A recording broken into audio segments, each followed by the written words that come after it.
સૌથી પહેલા દિવ્યેશ હું તમારી પાસે આવીશ કારણ કે પોદ્દાર આર્કેડ ખાતેથી કદાચ તમે હાલ લાઈવ ઊભા રહ્યા છો, તમે લાઈવ જોડાયા છો અને ગઈકાલે પોદ્દાર આર્કેડની જે સ્થિતિ હતી, તળાવ જેવા દ્રશ્યો હતા, સ્વિમિંગ પુલ જેવા દ્રશ્યો જોવા મળ્યા હતા, હવે હાલની શું પરિસ્થિતિ, પાણી ઓસરી રહ્યા છે ત્યારે દિવ્યેશ? જે પ્રકારે સુરતમાં વરસાદ તો થમી ગયો છે પરંતુ જે ભરાયેલા પાણી છે તે પાણી હજી ઓસર્યા નથી। અત્યારે જોઈ શકાય છે આ દ્રશ્યો સુરતના પોદ્દાર આર્કેડના છે કે જ્યાં હજુ પણ દુકાનો જે છે તે આખી ડૂબી ગઈ હતી પરંતુ હજુ પાણી છે તે અડધી દુકાનોની અંદર જોવા મળી રહ્યું છે। ખાસ કરીને જે પ્રકારે પોદ્દાર આર્કેડની દુકાનો છે તેમાં ક્યાંય ને ક્યાંય જે પ્રકારે વરસાદી પાણી ભરાયું હતું અને તેના કારણે આ બેઝમેન્ટમાં રહેલી જે 200થી વધારે દુકાનો જે છે તેમાં પાણી ઘૂસી ગયા હતા અને અડધો પહેલા માળ સુધી પણ પાણી ઘૂસી ગયા હતા। એટલે એકંદરે કહી શકાય કે જે પ્રકારે દુકાનદારો જે છે તેને મોટું નુકસાન જે છે તે થયું છે અને તેના જ કારણે અત્યારે હાલ આ નુકસાનની ભરપાઈ કહી શકાય તે પ્રકારે નથી, કારણ કે નુકસાન ખૂબ જ વધારે છે। દુકાનદાર છે એમની સાથે વાત કરીશું। શું કહેશો, કેટલું પાણી ઘૂસી ગયું હતું ને કેટલું નુકસાન થયું છે? આપ જોઈ શકો છો ગ્રાઉન્ડ +1 2 માળ કમ્પ્લીટલી ડૂબી ગયેલા હતા। 200થી વધારે પણ દુકાનોને નુકસાન પહોંચાડ્યું। આશરે આંકડો જો આંકી શકીએ તો 200 કરોડથી વધારે રૂપિયાનું નુકસાન છે। કાલ સવારથી જ્યારે પાણી આવ્યું ત્યારના અમે એસએમસીના સતત કોન્ટેક્ટમાં હતા। એ લોકો કહે છે અમારા અંડરમાં નથી આવતું। એના અધિકારીઓ આજે બપોરે એપ્રોક્સ 4 વાગે અહીંયા આવેલા અને એવું કહેતા હતા કે અમે એ જવાબ નથી આપ્યો, અમારા જે ઓપરેટરો બેઠો એ લોકોએ એવો જવાબ આપેલો છે અને હાલ તક અમે જાતે જ પાણી કાઢીએ છીએ અને આપ જોઈ શકો છો કેટલું પાણી ઉતર્યું છે। હજુ પણ મને લાગે ત્યાં સુધી કાલ સાંજ સુધીમાં પણ પાણી ખલાસ થાય તો સારું છે। આ પાણી આવવાનું મેઇન કારણ એસએમસી જે મેટ્રોનું કામ ચાલુ છે, સિડકો કંપનીને 1 મહિના પહેલાં ઓલરેડી કીધેલું હતું કે તમે અહીંયાથી પતરા હટાવી લેજો, હટાવ્યા નથી। એનું પરિણામ અમે આજે ભોગવ્યું છે। આ નુકસાનનું કારણ અને આનો જવાબ અમને કોણ આપશે? બિલકુલથી જે પ્રકારે જોઈએ અત્યારે જે પ્રકારે આ આખો જે આ બેઝમેન્ટ ગ્રાઉન્ડ જે છે તે બેઝમેન્ટની અંદર રહેલી 200થી વધારે દુકાનો જે છે તે પાણીમાં ગરકાવ થઈ ચૂકી છે અને તેને જ કારણે આ મોટું નુકસાન જે છે તે થયું છે અને તેના જ કારણે અત્યારે હાલ દુકાનદારો જે છે તે હેરાન પરેશાન થઈ ગયા છે। કેટલું નુકસાન થયું છે? નુકસાન તમને વાત કરું ને તો 100 કરોડ પાકા છે। મારી દુકાન જો ડીએમ મોબાઈલ ગ્રાઉન્ડ ફ્લોરમાં આવે છે। અત્યારે મારો ખાલી મૂળ કેમેરો દેખાય, બધું વયું ગયું, પીઓપીથી લઈને એસી ટીવી બધું ગયું। મેં તો હમણાં મહિનાથી પહેલાં જ ખર્ચો કરાયો હતો। મોબાઈલ ઘણાના રહી ગયા છે। પછી થોડુંક એસએમસી વાળા સમજવું જોઈએ એમ કે તમારો પ્રશ્ન વેરા બિલ લેવા ટાળે તો કે લાવો, નહીં તો દુકાનના તાળા માળો। હું વેરા બિલ 500 કિલોમીટર ભરવા આવ્યા, થોડુંક એ લોકોને ધ્યાન દેવાય ને। નુકસાન કેટલું થયું? નુકસાન 100-150 કરોડનું હોય। એસએમસી એમ કે પાણી આવે તમે હાથે કાઢી લો, થોડુંક કોકને પંપ વાળાને મોકલાય કે કોકને મોકલાય કર્મચારીને કે ભાઈ ના ખરેખર તકલીફ છે તો તમે જાઓ।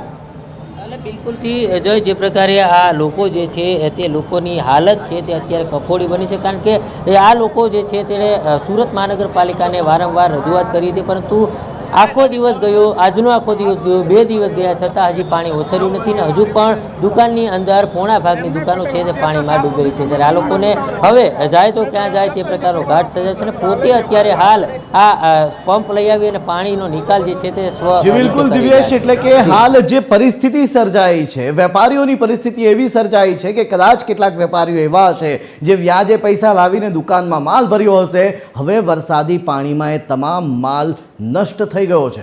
હવે શું?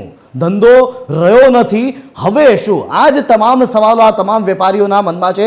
દિવ્યેશ, આપ જોડાયેલા રહેજો આપણી સાથે। અમિત પણ જોડાયા છે। અમિત, જે પ્રકારની પરિસ્થિતિ આજે વહેલી સવારથી તમે સુરતની અંદર ગ્રાઉન્ડ રિપોર્ટિંગ કરી રહ્યા છો અને અલગ અલગ ઘરોના લોકોની સાથે પણ તમે મુલાકાત લીધી છે, લોકોની ઘરવખરી નષ્ટ થઈ ગઈ છે, હાલની શું છે પરિસ્થિતિ? કયા વિસ્તારમાં છો તમે?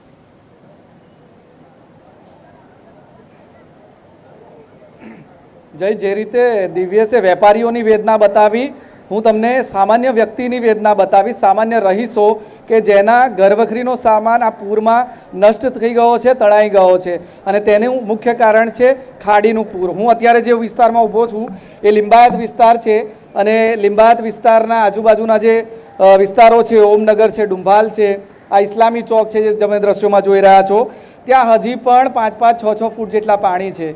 ઘણા વિસ્તારોમાં તો હજી 7-7, 8-8 ફૂટ જેટલા પાણી છે અને લોકો હજી પણ પોતાના ઘરોમાં ફસાયેલા છે। આપ દ્રશ્યોમાં કદાચ જોઈ શકશો, કેમેરામેન જયેશને હું કહીશ કે બતાવવાનો પ્રયત્ન કરે કે હજી પણ લોકો પોતાના ઘરોમાં ફસાયેલા છે।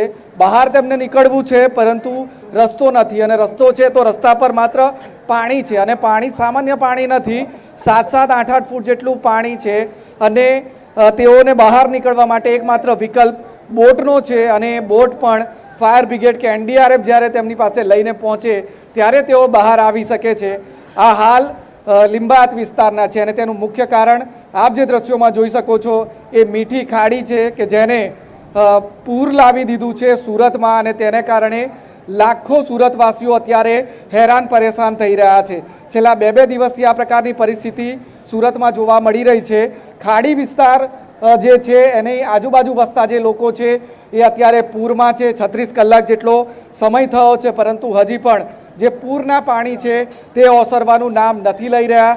હજી પણ લોકોના ઘરોમાં 4-4, 5-5 ફૂટ જેટલા પાણી છે અને બહાર જે રોડ છે તેના પર તેનાથી પણ વધારે પાણી છે. આપ દ્રશ્યોમાં જુઓ કે હજી પણ લોકો, આ મુખ્ય માર્ગ છે પરંતુ લોકો જે છે એ મુખ્ય માર્ગ પર આ રીતે જે સરોવર દેખાઈ રહ્યું છે, એક પાણીનું સરોવર મુખ્ય માર્ગ બની ગયો છે, તેનામાંથી પસાર થવા મજબૂર છે. અને આ પરિસ્થિતિ છેલ્લા 2 દિવસથી આ વિસ્તારમાં છે. મીઠી ખાડીના જે પાણી છે સુરતમાં ઓસરવાનું નામ નથી લઈ રહ્યા. અને નવાઈની વાત એ છે કે આજે આખો દિવસ સુરતમાં વરસાદ નથી પડ્યો. 2 દિવસમાં જે રીતે 48 કલાકમાં 18 ઇંચ જેટલો વરસાદ પડ્યો છે તેને કારણે આ પરિસ્થિતિનું નિર્માણ થયું છે. અને મીઠી ખાડી વિસ્તાર જે છે, મીઠી ખાડીની આસપાસના જે વિસ્તારો એ વર્ષોથી આ રીતે પૂરનો સામનો કરે છે. સામાન્ય વરસાદ પડે અને જે મીઠી ખાડી છે ઓવરફ્લો થઈ જાય છે અને તેના આજુબાજુના વિસ્તારોમાં પૂર લાવી દે છે. આ જ પ્રકારની પરિસ્થિતિ આ વખતે પણ થઈ છે. આ વખતે પણ લોકો પૂરના પાણીમાં ફસાયેલા છે. લોકો હેરાન પરેશાન થઈ રહ્યા છે. કેટલાક લોકો સાથે વાત કરીને જાણવાનો પ્રયત્ન કરીશું કેટલી પરેશાની થાય છે અહીંયા. કેટલી પરેશાની, કેટલા વખતથી આ પાણી છે અહીંયા? પાણી આજના 4થા દિવસ છે અને પાણીની અંદર લગભગ 10,000 પરિવાર એની અંદર એના શિકાર બનેલા છે. અંદર દેખાય છે લોકો પણ ફસાયેલા છે. રસ્તો બહાર નીકળવાનો નથી. રસ્તો નીકળી તો બહાર નીકળવાનો તો એકદમ બધું તકલીફ થઈ ગયો. એકદમ બહુ નુકસાન થઈ ગયું. લોકો એમ તેમ કરીને વધારે ઉપફા કરે તો એકદમ મદદ કરવા માટે કોઈ નહીં છે. कोई नहीं है. कितना नुकसान क्या हुआ? नुकसान तो कई लाखों का है. किसको मौका ही नहीं मिला है. ना अपने को जान बचाने का मौका मिला है, ना कि सामान का निकालने का मौका मिला है. ना दे आप खुद देख रहे हो, ना कोई पुलिस की गाड़ी है, ना कोई फाइव हीटर है, ना कुछ भी नहीं है. यहाँ पर कोई सेफ्टी नहीं है. लोग अभी भी फंसे हुए हैं अंदर. अभी फंसे हैं, बहुत लोग बचे हैं. ये 40 साल से मीठी खाड़ी के नीचे का भाग है. ये 40 साल से यहाँ पर पानी की यही तकलीफ है. तो बार बार मीठी खाड़ी में जो ये बता रही है, छुटकारा नहीं है, उसका कोई सॉल्यूशन? कोई सोल्यूशन नहीं, कोई सोल्यूशन नहीं है. क्यों नहीं आ रहा है? क्या पता क्यों नहीं आ. सरकार तरफ से कोई सहायता मदद ही नहीं मिल रही हमको. हाँ, हम कुछ चाहते हैं कि कोई भराव हो जाए, कुछ मदद मिल जाए, कुछ सरकार तरफ से कोई मदद नहीं मिल रही है. हम बहुत तकलीफ में. हमारा बचपन से हम बचपन से आज हमारी 36 साल की मेरी उम्र है, जब से हम पानी का तकलीफ देख रहे हैं. तो ये खाड़ी का अभी तक सोल्यूशन नहीं हुआ है. बस दीवार का इतना काम हुआ है, उसके बाद कोई सोल्यूशन नहीं. उल्टा ज़्यादा तकलीफ बढ़ गई है. तो SMC क्या कर रहा है? SMC कुछ नहीं कर रही है. कोई एक्शन ही नहीं है ना. अभी एक्शन होता तो कोई बड़े अधिकारी यहाँ होते. कोई बड़ा अधिकारी है आपके सामने? कोई नहीं है. आप खुद देख रहे हो. आप खुद आगे फोटोग्राफ लेने के लिए, पूछ करने के लिए. बाकी कोई बड़ा अधिकारी नहीं है यहाँ पर. तो ये 2 दिन से आप फंसे हुए हैं, यहाँ पर कोई हेल्प पहुंची है, मदद पहुंची है? कोई हेल्प नहीं पहुंची है. उल्टा हमारे भाईचारे कोई मुसलमान लोगों ने थोड़ा 10-20 फुट पानी का बड़ा कुछ फुट पैकेट बाकी वही पहुंचाए लोगों तक. बाकी कोई જેટલા બી તેમ કહી શકાય કે જી बस જી public एक બિલકુલ दूसरे की मदद कर रही है. જી બિલकुल पैकेट पानी वगैरह कुछ नहीं? सरकार की तरफ से कुछ ही नहीं आया है. कुछ भी नहीं आया.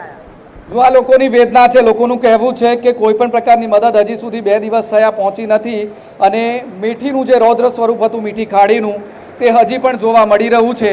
પાણી ઓસરી તો રહ્યા છે પણ ખૂબ ધીમેથી ઓસરી રહ્યા છે અને તેને કારણે લોકોની જે મુશ્કેલી ખતમ થવી જોઈએ તે મુશ્કેલી ખતમ થવાનું નામ નથી લઈ રહી અને હજી પણ મીઠી ખાડી આસપાસના વિસ્તારનો, સુરતનો જે વિસ્તાર છે એ હજી પણ પાણીમાં છે એવું કહી શકાય. જી બિલકુલ અમિત. એટલે કે જ્યાં આપ હાલ છો એ મીઠી ખાડીના પાણી આપે હાલ દર્શાવ્યા અને ત્યાં વિસ્તારના લોકો પણ કહી રહ્યા છે કે કોઈ નહોતું પહોંચ્યું પણ TV13 ત્યાં પહોંચી ગયું છે. TV13 લોકોની વેદના હાલ તંત્ર સુધી પહોંચાડવાનો પ્રયત્ન કરી રહ્યું છે. વહેલી સવારથી દિવ્યેશ અને અમિત આ બંને એક એક દ્રશ્યો લોકો સુધી તંત્ર સુધી પહોંચાડવાના પ્રયત્નો કરી રહ્યા હતા. ત્યારે હાલ આપ બંને જે તમામ માહિતીઓ આપી એ બદલ આપ બંનેનો આભાર. આપની પાસેથી અગાઉ પણ ખાડીપુરને લઈને તમામ માહિતીઓ લેતા રહીશું. ત્યારે હાલની જો વાત કરવામાં આવે, હાલ હવે પાણી ધીરે ધીરે ઓસરી રહ્યા છે, પરંતુ એ ઓસરતા પાણીની સાથે તારાજીના દ્રશ્યો પણ સામે આવી રહ્યા છે.